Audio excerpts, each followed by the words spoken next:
नमस्कार, मैं हूँ राजेश हिंदुस्तानी। इस वक्त मैं मौजूद हूँ जंतर मंतर पर। आज देश भर से मनरेगा के कर्मचारी यहाँ पर धरना प्रदर्शन करने आए। एक बार पहले मैं आपको तस्वीर दिखाना चाहूंगा। इधर तस्वीर देख सकते हैं कि हजारों की संख्या में चारों तरफ दिखाना चाहूंगा। कैमरा देखिए कि यहाँ पर जो है आज देश भर से जो है अलग अलग राज्यों से जो मनरेगा कर्मचारी हैं वो यहाँ पर जुटे हैं और सरकार से मांग कुछ करने आए हैं। क्या कुछ उनकी मांगे हैं उनसे बातचीत करेंगे। और कल ही आपको बता दूं कि देश भर का बजट आया है, उस बजट को लेकर भी इसमें जो बताया जा रहा है कि मनरेगा का बजट कुछ कम किया गया है। यहाँ पर हमारे साथ जो मनरेगा के कर्मचारियों के अध्यक्ष हैं उनसे बातचीत करेंगे। सर, क्या मांग है? हमारा मांग है कि देश में 4 लाख से ऊपर मनरेगा कर्मचारी हैं और 16 साल से हम सरकार को सेवा दे रहे हैं और हमारा मांग है कि अब हमको परमानेंट कर दिया जाए। यही मांग को लेकर के हम यहाँ दिल्ली धरना प्रदर्शन करने आए हैं। एक दिवसीय स्थायी होने की बात कर रहे हैं आप? अस्थायीकरण है। अच्छा जी। और दूसरी कोई मांग नहीं, एक अंतिम मांग अस्थायीकरण। इसलिए बहुत मांग हम 16 साल मांगते रहे। अब हमारा एक मांग है अस्थायीकरण, सेवा अस्थायीकरण। वेतन वगैरह बढ़ाने की भी बात? नहीं, सेवा अस्थायीकरण है। परमानेंट कर दिया जाए, परमानेंट कर दिया जाए सभी कर्मचारियों का।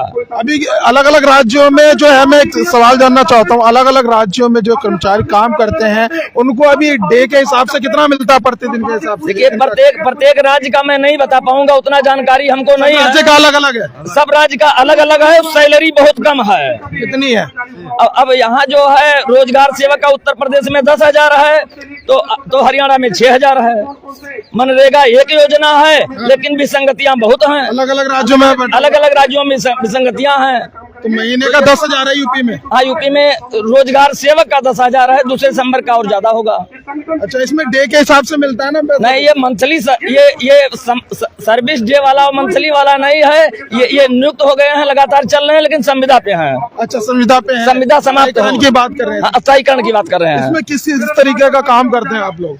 अब इसमें जैसे गाँवों में मिट्टी का कार्य कराया जाता है, कृषि का कार्य कराया जाता है, तालाब बनवाया जाता है, कुछ पक्का काम भी कराया जाता है, घूर गड्ढे, सोखता ये भी बनाया जाता है, बांध बनवाया जाता है, वृक्ष लगवाया जाता है। बहुत सारे काम हैं। 200 से ऊपर काम है। 200 से ऊपर है? 200 से ऊपर कार्य है। अभी यूपी में कहा जा रहा है 225 रुपए मिल रहा है। कितना रुपए मिल रहा है एक लोग? 213 रुपए। नहीं, मैं मजदूर नहीं हूँ कि मैं मजदूरों की सैलरी आपको अध्यक्ष, मैं मजदूरों की बात कर रहा हूँ। मजदूरों को 213 मिल रहा है डेली का? जी। अच्छा, तो अभी तक कोई सरकार से बातचीत हुई है इसको लेकर? नहीं, हम 213 मजदूरों के लिए बात नहीं करते हैं। तो कर्मचारी हैं, सभी कर्मचारियों को परमानेंट की बात करने आए हैं। अच्छा, मजदूरों की बात नहीं? मजदूरों का हमारा कोई बात नहीं है। मजदूरों से काम लेते हैं। जो आए वो सिर्फ कर्मचारी हैं सारे? टोटल लोग कर्मचारी हैं। इसमें अधिकारी भी हैं, टेक्निकल हैं, कई जॉब के लोग इसमें हैं, लेकिन सभी मनरेगा से ही हैं। अच्छा, सब मनरेगा से ही हैं। तो इस बार तो बजट भी कम कर दिया गया? हाँ, तो वही तो लड़ाई लड़ने आए हैं, वही तो सरकार को बताने आए हैं। इसी नाते तो दिल्ली आए कि आप हमको कमजोर करते हो, हम दिल्ली आएंगे तो आपको गाँव नहीं जाने देंगे। अच्छा। जब गांव से भेजे हैं तो आप दिल्ली आए हो, तो हमको दिल्ली बुलाए हो, तो हम आपको गांव नहीं जाने देंगे, अर्थात आपको दिल्ली आने नहीं देंगे। तो देश भर से आए हैं आज? हाँ, ये देश भर के कर्मचारी हैं, देश भर से हैं। जी। आप कहाँ से हैं भैया? हम अलीगढ़ से आए हैं। अलीगढ़ से? क्या कहना चाहेंगे? हम ये कहना चाहेंगे, मनरेगा ऐसी एक भारत की योजना है जो महत्वपूर्ण कार्य लोगों को गांव में रोजगार दिया जाता है। और लेबर फर्क में कोरोना काल में मनरेगा से ही देश की स्थिति को डगमगा रखा गया था। जो लोगों का भला होता है और जिनका भला लेबर का होता है, उन कर्मचारियों के लिए वो इतना पैसा नहीं, इतनी सुरक्षा की दृष्टि नहीं, सुरक्षा के लिए कोई साधन नहीं है, कोई काम करने के लिए कोई नहीं मिल पाता है। वो उस कर्मचारी अपने तनख्वाह से जो तनख्वाह अल्प मानदेय, जैसे इंजीनियर का काम करता है, इंजीनियर का समान कार्य समान वेतन, या उसके 12 साल 14 साल की सेवा हो गई, उसका कोई ठिकाना नहीं है। मनरेगा में दिन प्रतिदिन जो चेंज होती रहती है। और ये सब चीजें हमारे इस भारतवर्ष के अंदर जो विसंगति है वो खत्म कर दी जाए। आप कहाँ से हैं भाई साहब? आप कहाँ से हैं? हम सोनभद्र से हैं भैया। सोनभद्र उत्तर प्रदेश से आए हैं? आप भी कर्मचारी हैं? हाँ, हम भी मनरेगा कर्मचारी हैं, रोजगार सेवक हैं। कल बजट भी कम कर दिया गया, क्या कहना चाहेंगे मोदी सरकार को? उसी बजट को बढ़ाने के लिए हम लोग आए हैं कि 100 दिन का मजदूरों को रोजगार गारंटी देना है। लेकिन जब बजट कम हो जाएगा तो कैसे गारंटी रोजगार मजदूरों को दिया जाएगा? अभी कर्मचारी को कितनी मिलती है महीने की तनख्वाह? कर्मचारी उत्तर प्रदेश में 10,000 रुपए है। उत्तर प्रदेश में 10,000 और मजदूरों को डेली का 213 रुपए है।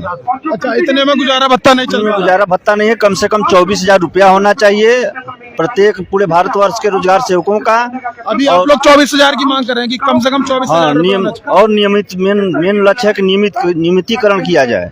नियमितीकरण आप कुछ कहना चाहेंगे भाई साहब? हम भी सोनभद्र उत्तर प्रदेश से हैं। सोनभद्र से ही है? हाँ जी जी जी, ये हम लोग मनरेगा कर्मचारी जीआरएस हैं और ये भी जितना भी केंद्र का मनरेगा का कार्य होता है ग्राम पंचायतों में सब रोजगार से मतलब मनरेगा कर्मचारी सारे मनरेगा कर्मचारी ही काम कराते हैं। जी आपका क्या नाम भैया? अवध चौहान, मैं भी उत्तर प्रदेश से हूँ। मैं बस ये कहना चाहता हूँ कि हर ग्राम पंचायत में एक रोजगार सेवक तैनात है। एक रोजगार सेवक के अंडर में 400 से 500 मजदूर परिवार आते हैं और ये लोग योजनाओं को चंद दिनों में और चंद घंटों में प्रचार प्रसार के रूप में कर सकते हैं और वो सरकार की भलाई या बुराई भी करना चाहेंगे तो काफी जल्दी ग्रामीण क्षेत्र फैला सकते हैं और इसका परिणाम वोटों में भी जा सकता है। इसलिए इनको देखते हुए, इनके भरण पोषण को देखते हुए इनका मानदेय बढ़ा ताकि 400 परिवार को एक बंदा देखता है, उनको रोजगार देता है, उनको मजदूरी देता है। तो रोटी वाला मजदूर यही नहीं देखता हम किसकी हमारी बात मानता है, ये नहीं जानता हम कहाँ से कौन रोजगार दे रहा है, वो ये जानता है मेरा रोजगार सेवक दे रहा है। तो हम वोट का भी उनको सारे आकलन बता सकते हैं कि हमारा बजट कम कर दिया, हमारा ये कम कर दिया, या हमारे लिए अच्छा करेंगे तो हम उनकी सरकारी उपलब्धियां गिनाएंगे। अगर वो हमारे लिए गलत करेंगे तो हम ऐसी उपलब्धियां गिनाएंगे तो उनको 2024 में उसका खामियाजा भुगतना पड़ेगा। तो महात्मा गांधी राष्ट्रीय रोजगार गारंटी योजना के तहत जो मनरेगा में काम करते हैं, गांव क्षेत्र में ग्रामीण योजना थी 2005 में मनमोहन सरकार के दौरान ये लाई गई थी। जो गांव में सड़कें बनाई जाती है, नाली बनाई जाती है, पौधारोपण किया जाता है, जो नहरों की खुदाई होती है, उसमें ये लोग काम करते हैं। मजदूरों को उत्तर प्रदेश में 200 रुपए प्रतिदिन मिलता है और जो कर्मचारी हैं उनको 10,000 रुपए तनख्वाह पे रखा जाता है। आज जो देश भर से यहाँ पर जंतर मंतर पर आए हैं वो कर्मचारी हैं, यहाँ पर मजदूर नहीं है और कर्मचारियों की मांग ये है कि इनकी तनख्वाह बढ़ाई जाए और स्थायीकरण किया जाए। जो मुख्य मांग है वो स्थायीकरण है। कल ही आपको बता दूं कि निर्मला सीतारमण ने देश के संसद में बजट रखा था और जिसमें मनरेगा का बजट घटा दिया गया है, जिसको लेकर आज ये दिल्ली के जंतर मंतर पर धरना प्रदर्शन करने आए हैं और इसी मांग के साथ आए हैं कि स्थायीकरण जल्द से जल्द सरकार की तरफ से इनको किया जाए। फिलहाल इस वीडियो में बस इतना ही। बाकी खबर देखने के लिए देखते रहिए सत्य खोज। नमस्कार।